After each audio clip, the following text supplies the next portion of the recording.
இது தொடர்பாக தமது கருத்துக்களை பகிர்ந்து கொள்வதற்காக பத்திரிகையாளர் திரு அரவிந்த் குணசேகரன் நம்மிடையே தொலைபேசி வாயிலாக இணைக்கிறார். வணக்கம் திரு அரவிந்த். இப்போது தமிழ்நாடு அரசு தொடர்ந்த இந்த வழக்குல திட்டங்கள்ல தலைவர்களின் பெயர்களை பயன்படுத்த தடை அப்படின்னு உயர்நீதிமன்றம் தெரிவித்திருந்த சூழல்ல உச்சநீதிமன்றம் அதற்கு அதிரடியாக தடை விதித்திருக்கிறது. தலைவர்களின் பெயரை பயன்படுத்திக் கொள்ளலாம்.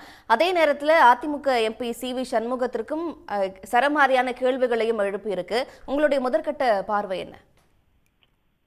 உச்சநீதிமன்றமானது இன்றைய தினம் அதாவது உங்களுடன் ஸ்டாலின் என்ற தமிழக அரசின் திட்டத்திற்கு முதலமைச்சர் பெயரையும் அவருடைய புகைப்படத்தையும் பயன்படுத்தக்கூடாது என சென்னை உயர்நீதிமன்றம் வழங்கியுள்ள தீர்ப்பை எதிர்த்து தமிழக அரசு சார்பில் உச்சநீதிமன்றத்தில் மேல்முறையீடு செய்யப்பட்டது. அந்த வழக்கை விசாரித்த உச்சநீதிமன்றமானது இன்றைய தினம் அதிமுக மாநிலங்களவை உறுப்பினர் சி.வி. சண்முகம் மெட்ராஸ் உயர்நீதிமன்றத்தில் சென்னை உயர்நீதிமன்றத்தில் பதிவு செய்துள்ள வழக்கை தாமாக உச்சநீதிமன்றத்துக்கு எடுத்து அந்த வழக்கையும் தள்ளுபடி செய்திருக்கிறார்கள். அதே போல உச்சநீதிமன்றமானது அதிமுக மாநிலங்களவை உறுப்பினர் சி.வி. சண்முகத்திற்கு கடுமையான ஒரு கருத்தையும் முன்வைத்திருக்கிறார்கள். அதாவது நீதிமன்றங்களை அரசியல் காழ்ப்புணர்ச்சிக்காக நீதிமன்றங்களை பயன்படுத்தக்கூடாது எனவும் கடுமையான ஒரு ஒரு ஒரு ஒரு வார்னிங்கும் ஒரு எச்சரிக்கையும் அதிமுக மாநிலங்களவை உறுப்பினர் சி.வி. சண்முகத்திற்கு வழங்கியிருக்கிறார்கள். அதே போல இந்த வழக்கை அதாவது மெட்ராஸ் சென்னை உயர்நீதிமன்றம் கொடுத்துள்ள உத்தரவை ரத்து செய்துள்ள உச்சநீதிமன்றமானது அதே போல அதிமுக எம்பிக்கு சுமார் 10 லட்சம் ரூபாய் அபராதம் விதித்திருக்கிறார்கள். அந்த அபராதத்தை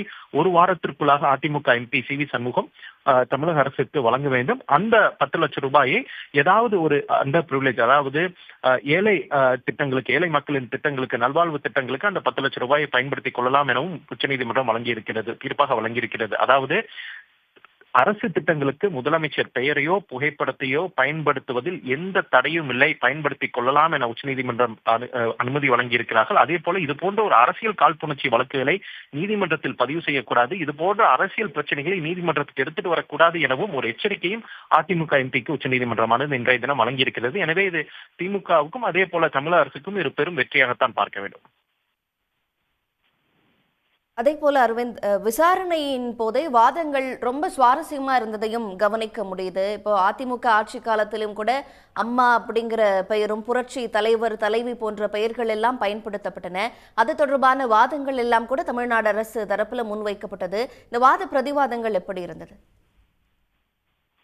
அதிமுக தமிழக அரசு சார்பில் அதே போல திமுக கட்சி சார்பிலும் 2 மனுக்கள் உச்சநீதிமன்றத்தில் பதிவு செய்யப்பட்டிருந்தது. முதலில் திமுக சார்பில் தான் வாதம் முன்வைக்கப்பட்டது. திமுகவை பொறுத்தவரை அதிமுக காலத்தில் சுமார் 26 அரசு திட்டங்களுக்கு அப்போதைய முதலமைச்சர் பெயரில் திட்டங்கள் அவர்கள் அமல்படுத்தி இருந்தார்கள். ஆனால் தற்போது அதே போல முதலமைச்சரின் அதாவது உங்களுடன் ஸ்டாலின் என்பது ஏழை மக்களுக்கும் அதே போல மக்களின் நல்வாழ்வுக்காக முன்வைக்கப்படும் ஒரு திட்டமாகும். இந்த திட்டத்திற்கு முதலமைச்சர் உங்களுடன் ஸ்டாலின் என்ற பெயரில் திட்டங்கள் வகுக்கக்கூடாது, முதலமைச்சரின் புகைப்படத்தை பயன்படுத்தக்கூடாது என ஒரு வழக்கை சென்னை உயர்நீதிமன்றத்தில் அதிமுக சார்பில் பதிவு செய்திருக்கிறார்கள். இது ஒரு அரசியல் காழ்ப்புணர்ச்சியின் காரணமாக பதிவு செய்யப்பட்ட வழக்கு என்ற வாதத்தை திமுக சார்பில் முன்வைத்தார்கள். அதே போல தமிழக அரசு சார்பில் ஆஜரான மூத்த வழக்கறிஞரும் அதே போல அட்வொகேட் ஜெனரலும் 2 வழக்கறிஞர்கள் தமிழக அரசு சார்பில் ஆஜரானார்கள். அவர்களும் இதே போல ஒரு கருத்தை முன்வைத்திருந்தார்கள். அதே போல நாடு முழுவதும் உள்ள மத்திய அரசு தொடங்கி பல்வேறு மாநிலங்களில் அந்தந்த முதலமைச்சர்கள் பெயரில் உள்ள திட்டங்களை பட்டியலிட்டு கொடுத்திருந்தார்கள். இதனை ஏற்றுக்கொண்ட உச்சநீதிமன்றம்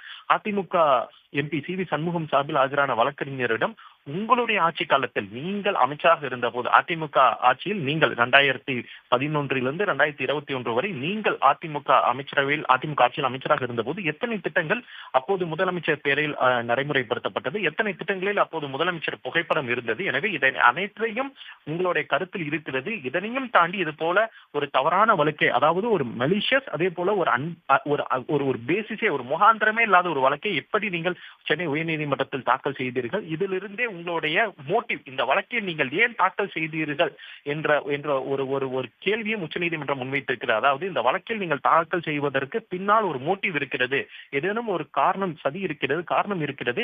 எனவே இதனை அனைத்தையும் கருத்தில் கொண்டுதான் உச்சநீதிமன்றமானது சுமார் 10 லட்சம் ரூபாய் அபராதத்தை சி.வி. சண்முகத்திடம் விதித்திருக்கிறார்கள்.